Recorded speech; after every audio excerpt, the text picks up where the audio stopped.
At 1:47 in the morning, the digital eye of a doorbell camera goes completely black. It is not a glitch or a network failure, but a deliberate and calculated disconnection by an unseen intruder. Exactly 41 minutes later, at 2:28 in the morning, another digital signal vanishes. This second disconnection does not belong to a piece of home security equipment. It belongs to a medical application monitoring a human heartbeat. The application tracking an internal pacemaker permanently loses its connection to the phone of an elderly woman. Between the moment the camera is blinded and the moment the heart monitor falls silent lies a void of 41 terrifying minutes. This is not a story about a simple home invasion or a random burglary gone wrong. It is a story about what occurs in the dark when an electronic perimeter is breached and a life is quietly, systematically extracted from a seemingly secure environment. When the digital footprint of a human being is erased piece by piece, the physical evidence left behind tells a story of chilling precision. We are looking at a timeline break that defies ordinary criminal behavior. The space between 1:47 and 2:28 holds the key to a mystery that has baffled federal investigators and local authorities alike. A family is left grappling with an agonizing silence, and that silence itself may be the most disturbing clue in the forensic entire investigation. Just one concealed detail could be the fragment that shifts the entire perspective of this case. If you want to unravel these digital anomalies and dissect the forensic realities of this investigation, you should subscribe to Deadly Tales Liam right now so we can tear apart this file together. Every minute in that 41-minute gap represents a calculated move by a suspected predator who knew exactly how to dismantle a secure life. The timeline forces us to ask what kind of individual requires nearly 3/4 of an hour to complete their objective inside a silent house. We have to look closely at the moments right before the camera went dark to understand the magnitude of the threat waiting just outside the front door. The sequence of events leading up to that first digital blackout reveals a chilling contrast between the illusion of safety and the reality of a meticulously planned intrusion into a quiet neighborhood. 84-year-old Nancy Guthrie lives a life insulated by routine and prestige. She resides in Tucson, Arizona, navigating her days with the quiet dignity of a woman whose family is deeply embedded in the national television landscape. Her daughter is a prominent host, meaning Nancy exists on the periphery of intense public attention while maintaining her own private sanctuary. However, within that sanctuary, there is an undeniable physical vulnerability. Nancy struggles with mobility issues that dictate the pace of her daily existence. Every step she takes requires deliberation and effort, making her home not just a residence, but a necessary fortress, designed to protect her from the physical demands of the outside world. This fortress relies entirely on predictability. On the evening of January 31st, the routine is seemingly intact. At 9:48 at night, a vehicle pulls into the driveway. Her son-in-law, Tommaso Cioni, has just brought her back from a family dinner. This is the exact moment when the illusion of absolute safety begins to fracture. Tommaso drops her off, ensuring she is safely inside the boundaries of her home. The heavy metal mechanism of the garage door activates, slowly descending to seal the house from the desert night. 2 minutes after 9:48, the garage is completely closed. The physical barrier between an 84-year-old woman and the rest of the world is locked firmly into place. This detail is absolutely crucial because it establishes the total isolation of the victim. Once that door shuts, Nancy is entirely alone in a large house, dependent on walking aids and electronic security systems for her well-being. Why do we need to focus on the exact timing of a descending garage door? Because it represents the final moment of normalcy in her life. The closing door creates a sealed environment where a woman with severe mobility issues is supposedly protected from any external harm. But true security is often just a comforting lie we tell ourselves to sleep peacefully at night. The family dinner is over, the son-in-law drives away down the quiet suburban street, and the house settles into the profound stillness of late evening. Inside, Nancy prepares for rest, entirely unaware that her physical limitations have already been factored into a devastating equation. Outside the parameters of her secure world, a silent countdown has already begun. In the shadows just beyond the reach of the streetlights, the fortress is no longer a sanctuary. It is a trap waiting to be sprung. A figure stands in the dark, equipped with a 25-liter backpack and a level of preparation that defies casual intrusion. The quiet departure of Tommaso Cioni does not mark the end of the evening. It signals the beginning of an operation designed to exploit the very isolation that was supposed to keep Nancy safe. As the sound of the departing engine fades into the distance, the house is enveloped in an oppressive quiet. The digital systems stand guard over a woman who cannot easily run or fight back. Everything appears perfectly normal from the street, but an overwhelming sense of dread is already gathering at the perimeter. The protective shell of the home is about to be systematically dismantled by someone who has been waiting patiently for the neighborhood to fall asleep and for the lights to finally go out completely. This unseen observer knows her daily schedule, understands her vulnerabilities, and recognizes that the sealed garage door is not an obstacle to be feared, but rather a guarantee that no one will interrupt the terrifying events that are about to unfold within those walls. The timeline advances to February 1st. The quiet desert night is interrupted not by a loud crash or a shattered window, but by a sophisticated act of digital sabotage. At exactly 1:47 in the morning, a suspect approaches the residence. The individual does not attempt to force entry through a heavily reinforced door. Instead, the target is the electronic eye guarding the property. The doorbell camera is systematically disconnected. The feed goes completely dark, removing the only objective witness to the events unfolding on the porch. The suspect is fully aware of how modern security systems operate and neutralizes the primary threat of being recorded. The house is now entirely blind.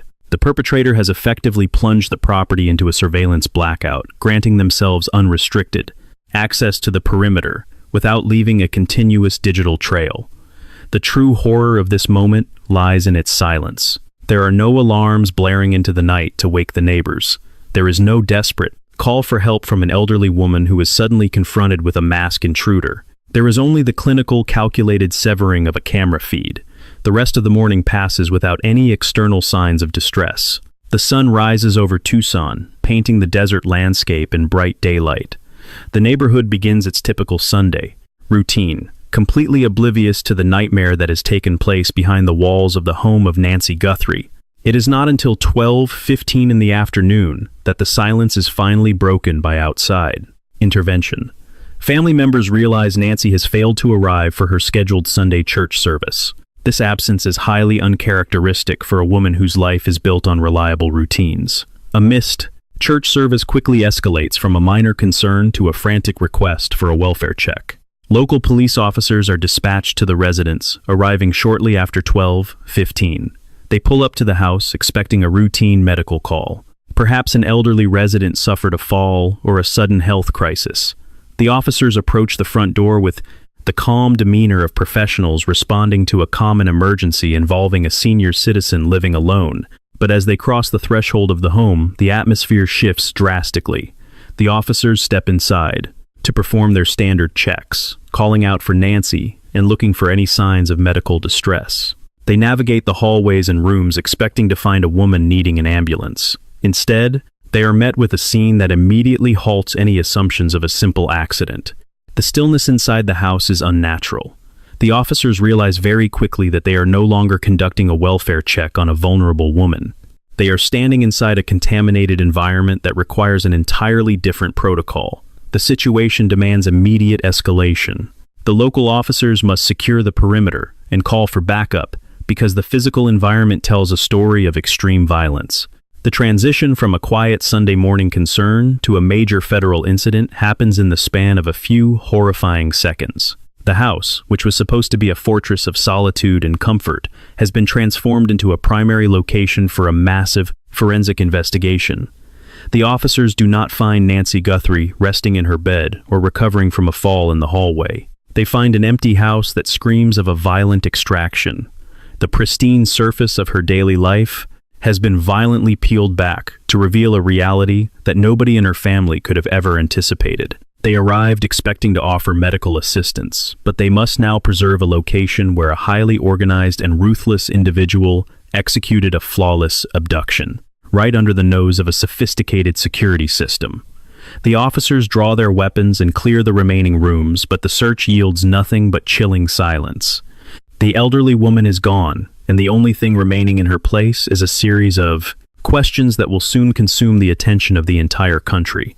The quiet, Sunday afternoon is shattered by the arrival of crime scene tape and federal agents, who must now begin the incredibly difficult task of processing this horrific scene. What the initial responding officers discover on the floor is the undeniable proof of a catastrophic event. They find blood. But in forensic analysis, the mere presence of blood is only a small part of the story. The pattern and the volume of the biological material provide a detailed map of the horrific events that transpired in the dark. Investigators immediately focus on the physics of the blood droplets found at the scene. They observe that the blood has fallen straight down from a height of over 2 feet. This specific spatter pattern is an incredibly important piece of the puzzle. When blood falls vertically from that height, without any satellite spatter indicating forward momentum, it tells investigators a very specific and terrifying story. It means the source of the bleeding was entirely stationary. There is no evidence of a frantic chase through the hallways. There is no indication of a desperate struggle where the victim tried to run away from their attacker. The blood droplets hit the floor with the grim consistency of a victim who is entirely immobilized. This scientific conclusion points directly to the calculated and predatory nature of the attack. The assailant did not strike during a chaotic confrontation. They struck while the victim was already completely subdued or incapacitated. The stationary blood spatter suggests a terrifying level of control over the environment and the victim. But the height and trajectory of the droplets are not the most alarming discoveries. The most shocking revelation comes from the sheer volume of blood present at the crime scene. According to the forensic analysis, the quantity of blood found is massive. It is an amount that clearly indicates severe trauma and profound blood loss. When investigators evaluate this volume against the physical reality of an 84-year-old woman with mobility issues, they reach a chilling conclusion. The sheer amount of blood loss makes it a medical impossibility for the victim to have walked out of that house under her own power. She would have been entirely unable to move. This undeniable fact leads the forensic team to their most terrifying deduction yet. Because the victim could not have left the scene voluntarily, and because the massive blood pool remained stationary, the alleged attacker must have physically transported her. The massive quantity of blood indicates she was heavily bleeding, which means carrying her would have left a significant and chaotic trail throughout the entire house. Yet there is no such trail leading to the exit.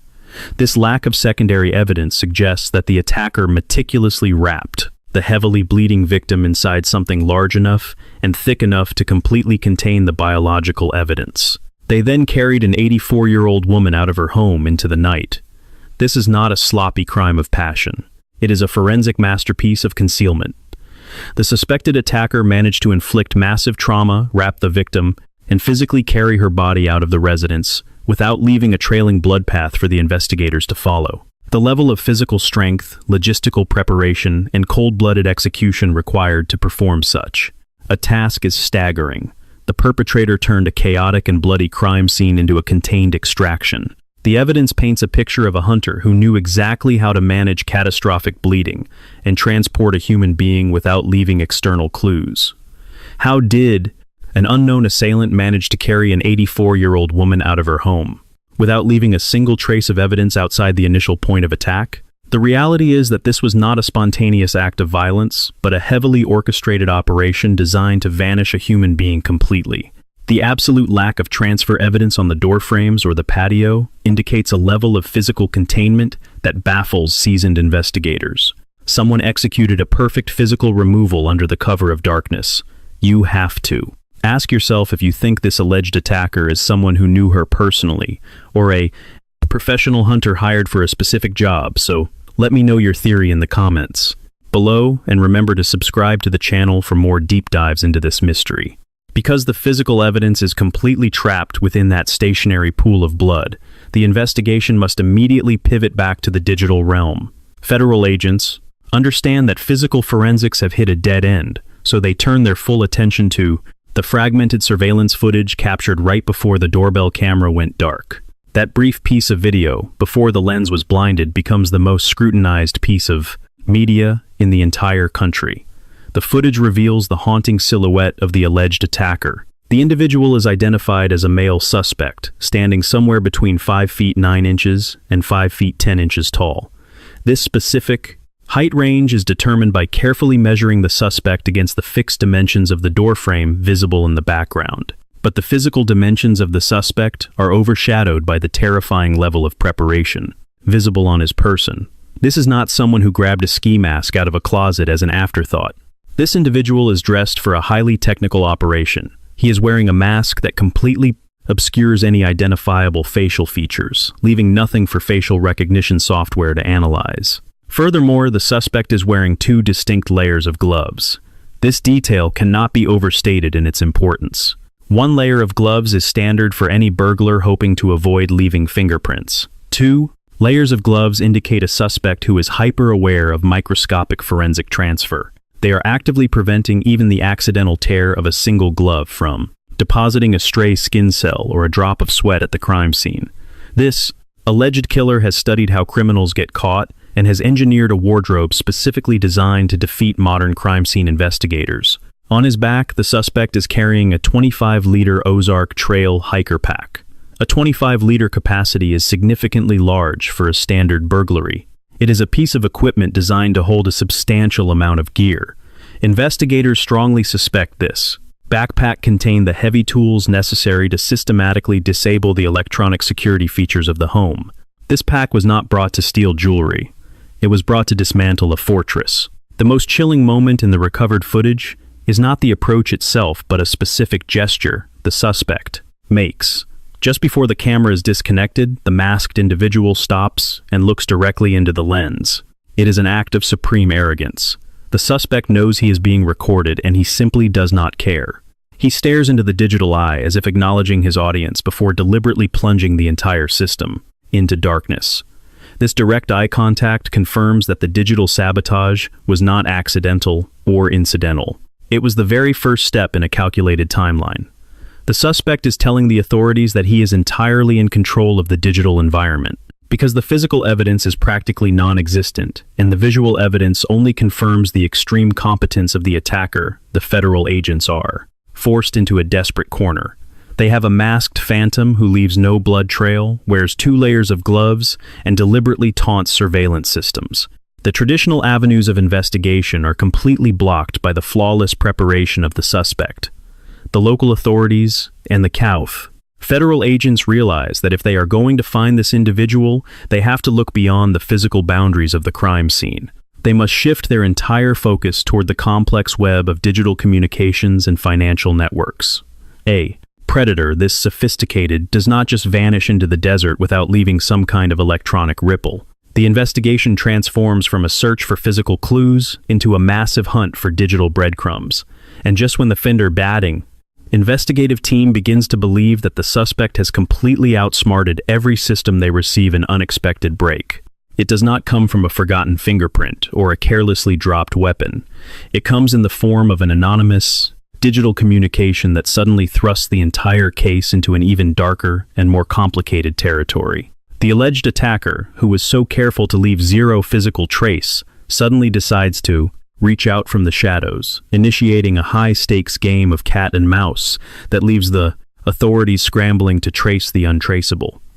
This sudden shift from a silent physical abduction to a loud digital extortion fundamentally alters the psychology of the investigation. The authorities are no longer just looking for a violent kidnapper. They are actively negotiating with a highly technical adversary who understands exactly how to manipulate encrypted channels to stay entirely hidden from the most powerful surveillance networks on the planet. The puzzle expands far beyond the blood-stained floor of an Arizona home.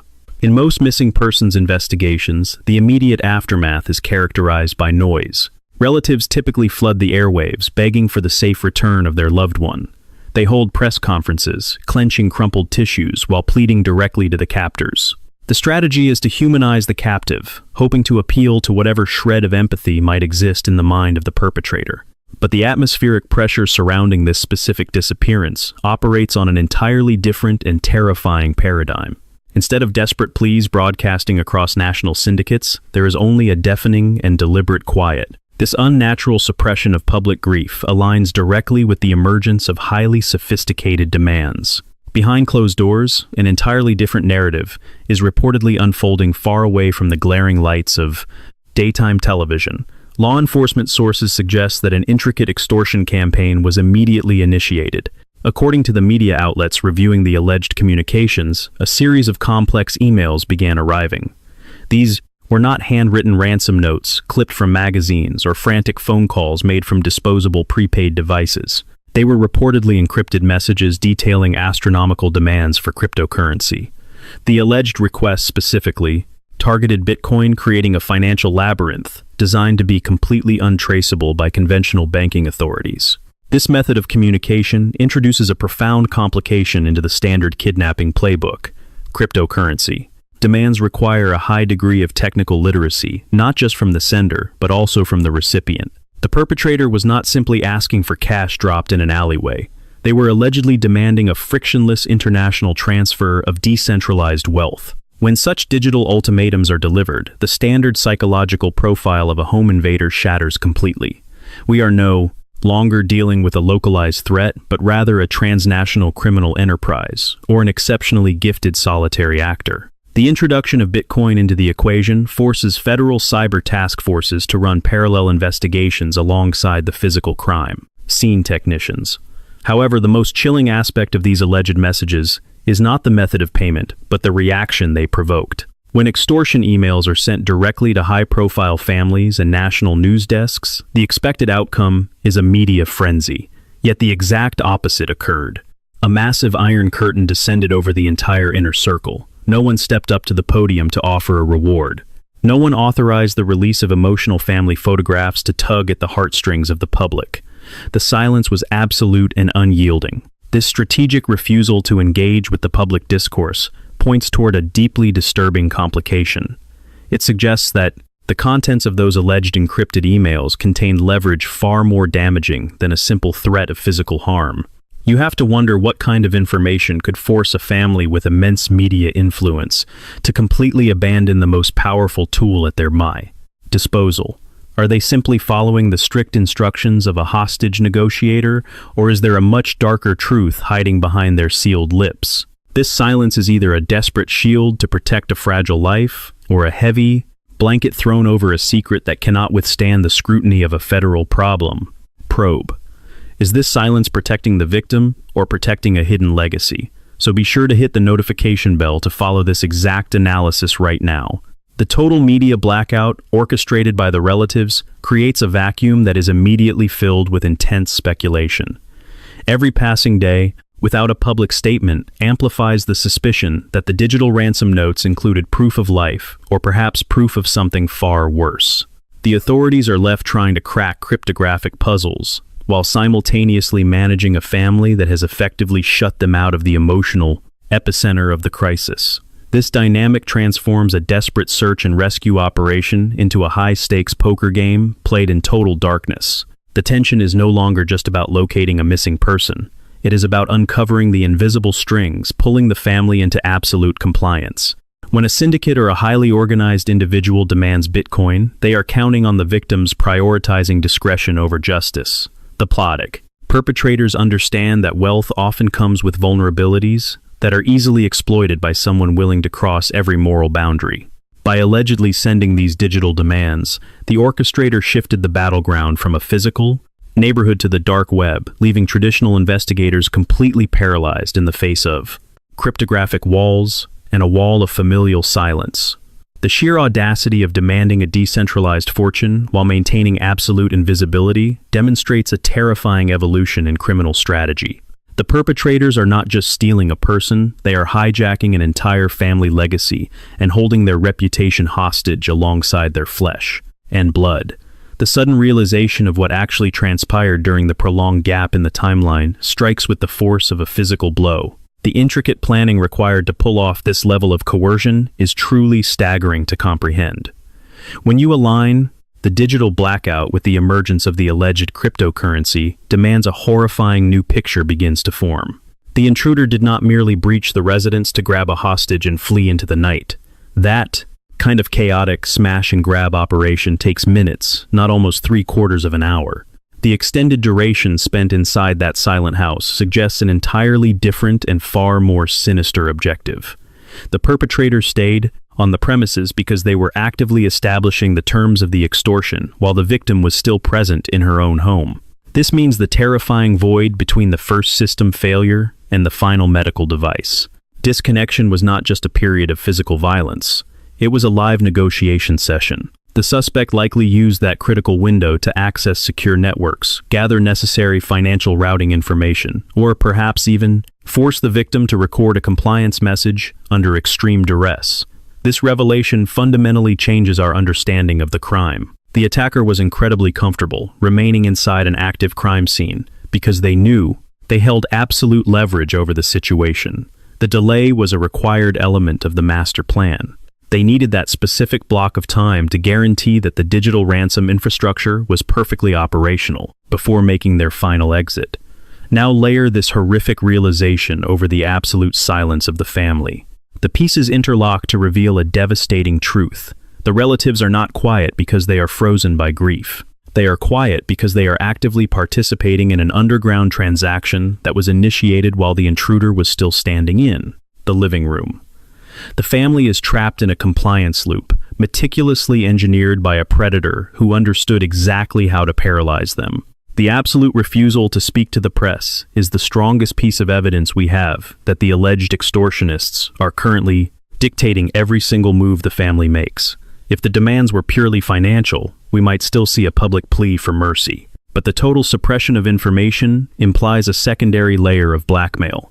The attacker holds something so profoundly damaging that the family is willing to bypass federal assistance and handle the nightmare internally. This is the darkest corner of the entire investigation. The authorities are not just fighting a ghost who vanished into the desert. They are fighting a powerful family that has decided the cost of transparency is far too high to pay. The investigators are essentially locked out of their own case by the very people they are trying to help. This creates an unbearable friction between the pursuit of justice and the desperate desire to protect private secrets. The perpetrator successfully weaponized the reputation of the family, turning their immense social standing into their greatest vulnerability.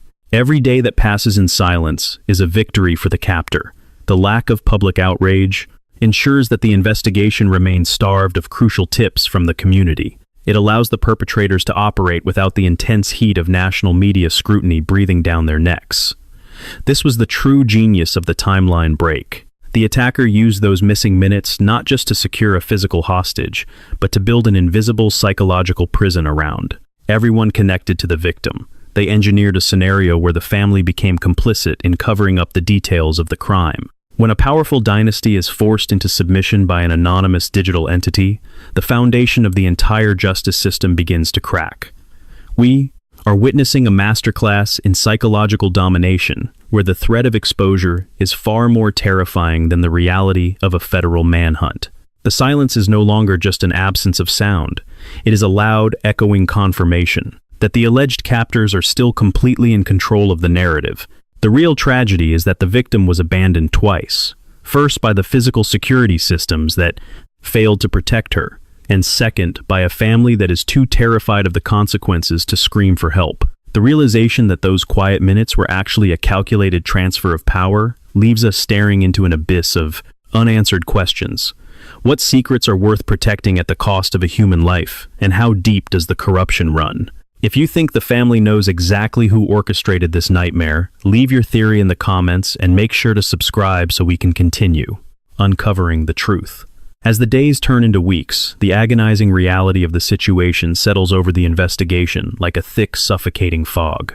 Despite the involvement of the highest levels of federal law enforcement, the case hits a massive, immovable wall. There are no dramatic takedowns in the middle of the night. There are no suspects paraded in front of news, cameras, and handcuffs. No one has been officially charged or even named as a primary person of interest. The sophisticated digital ghost who orchestrated the entire nightmare remains entirely free, untouched by the massive dragnet designed to catch them. The authorities are caught in an impossible bind. When pressed by journalists for any updates regarding the alleged cryptocurrency demands, the agencies refuse to confirm a single detail.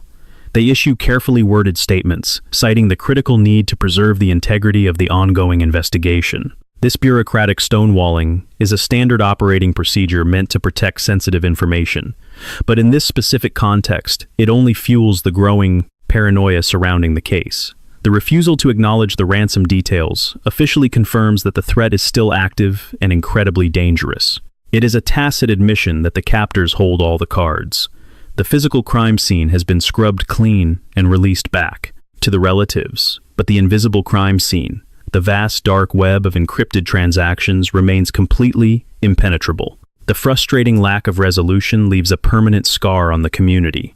People want to believe that highly trained federal agents equipped with state-of-the-art technology can solve any puzzle. They want to believe that wealth and status offer a protective shield against the darkest elements of society. But this case shatters those comforting illusions entirely. The agonizing truth is that infinite resources and advanced forensics are sometimes completely useless against a perfectly executed plan. The meticulous preparation of the suspect, combined with the strategic non-cooperation of the victimized family, created an unsolvable equation. The system completely failed to bring a predator to justice.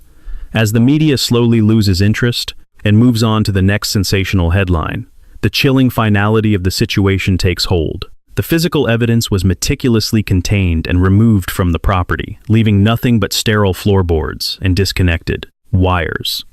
The digital evidence evaporated into a maze of anonymous servers, located in jurisdictions beyond the reach of American subpoenas. The orchestrator executed a flawless disappearance act right in front of the entire world. The most haunting aspect of this resolution is the profound emptiness it leaves behind. A life was forcefully extracted from a secure environment, and the resulting investigation produced nothing but shadows and whispers. The machinery of justice ground to a complete halt, defeated by a combination of extreme technical proficiency and terrifying psychological leverage.